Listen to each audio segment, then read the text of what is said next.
Hi, നമുക്കിന്ന് ചായക്കടയിൽ കിട്ടുന്ന പോലത്തെ പഴംപൊരി എങ്ങനെ തയ്യാറാക്കി എടുക്കാൻ നോക്കാം. ചായക്കടയിൽ കിട്ടുന്ന പഴംപൊരിക്ക് ഒരു പ്രത്യേക ടേസ്റ്റ് ആണല്ലേ. കുറച്ച് പുളിപ്പും അകത്ത് നല്ല സോഫ്റ്റും പുറമേ നല്ല മൊരിഞ്ഞിട്ടും നല്ല മധുരമൊക്കെ ഉള്ള പഴംപൊരി ഉണ്ടാക്കുന്നത് ഒരു പ്രത്യേക രീതിയിലാണ്. അപ്പോൾ അതിൻ്റെ റെസിപ്പി എങ്ങനെയാണെന്ന് നോക്കാം.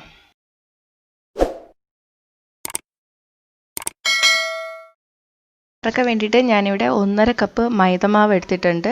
ഇനി ഇതിലോട്ട് 1 ടേബിൾ സ്പൂൺ അരിപ്പൊടി ചേർത്ത് കൊടുക്കാം. ഇത് നമ്മൾ ഇടിയപ്പത്തിനൊക്കെ എടുക്കുന്ന നല്ല നൈസ് ആയിട്ടുള്ള അരിപ്പൊടിയാണ്.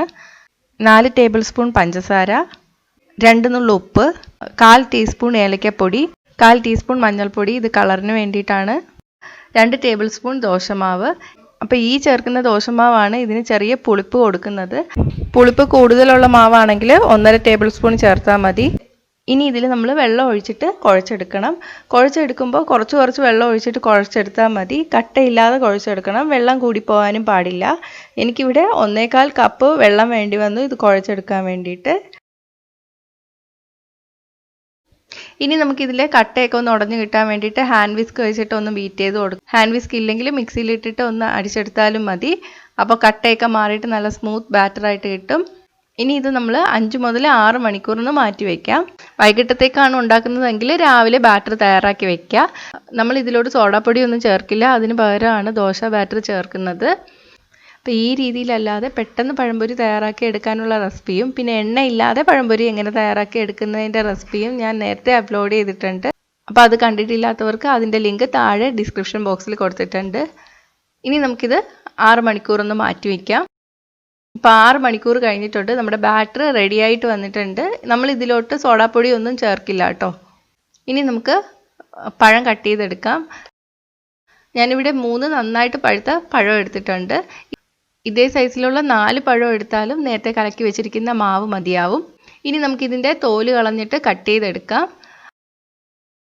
ഇനി ഓരോ പഴവും 3ഓ 4ഓ ആയിട്ട് കട്ട് ചെയ്തെടുക്കാം. പഴത്തിന് കുറച്ച് കനം കൂടുതൽ വേണമെന്നുള്ളവർക്ക് 3 ആയിട്ട് കട്ട് ചെയ്യാം, ഇല്ലെങ്കിൽ 4 ആയിട്ട് കട്ട് ചെയ്യാം.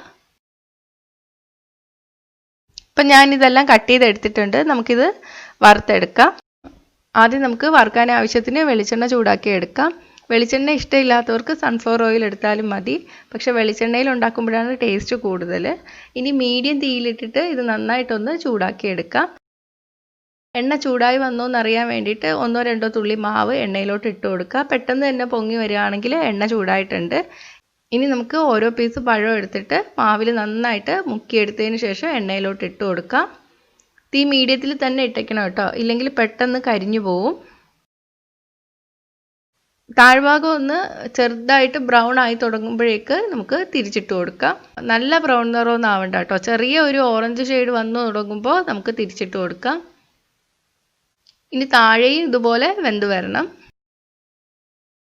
അപ്പോൾ ഇത് റെഡി ആയിട്ടുണ്ട്. നമുക്ക് എടുത്തു മാറ്റാം. ഇതുപോലെ എല്ലാം വറുത്തെടുക്കാം കേട്ടോ. അപ്പോൾ ഞാനിതെല്ലാം വറുത്തെടുത്തിട്ടുണ്ട്. ഇത് കണ്ടോ, ചായക്കടയിലൊക്കെ കിട്ടുന്ന പോലത്തെ പുറമെ നല്ല മൊരിഞ്ഞിട്ട് അകത്ത് നല്ല സോഫ്റ്റ് ആയിട്ടുള്ള പഴംപൊരിയാണിത്. നല്ല മണവും വരുന്നുണ്ട്. ദോശമാവും ഇഡലിമാവും ഒക്കെ മിക്കവാറും നമ്മുടെ വീട്ടിൽ കാണുന്നതാണ്. അപ്പോൾ ഒരു പ്രാവശ്യം പഴംപൊരി ഈ രീതിയിലൊന്ന് തയ്യാറാക്കി നോക്കുക. പിന്നെ നിങ്ങൾ ഇങ്ങനെയേ പഴംപൊരി തയ്യാറാക്കുള്ളൂ. അപ്പോൾ തയ്യാറാക്കി നോക്കിയിട്ട് നിങ്ങളുടെ അഭിപ്രായം കമൻറ്റ് ചെയ്യുക. ഇഷ്ടമായെങ്കിൽ ലൈക്കും ഷെയറും ചെയ്യുക. ഇഷ്ടപ്പെട്ടില്ലെങ്കിൽ ഡിസ്ലൈക്കും ചെയ്യുക. കൂടുതൽ റെസിപ്പികൾക്കായിട്ട് ചാനൽ ഇതുവരെ സബ്സ്ക്രൈബ് ചെയ്തിട്ടില്ലെങ്കിൽ സബ്സ്ക്രൈബ് ചെയ്യാൻ മറക്കല്ലേ.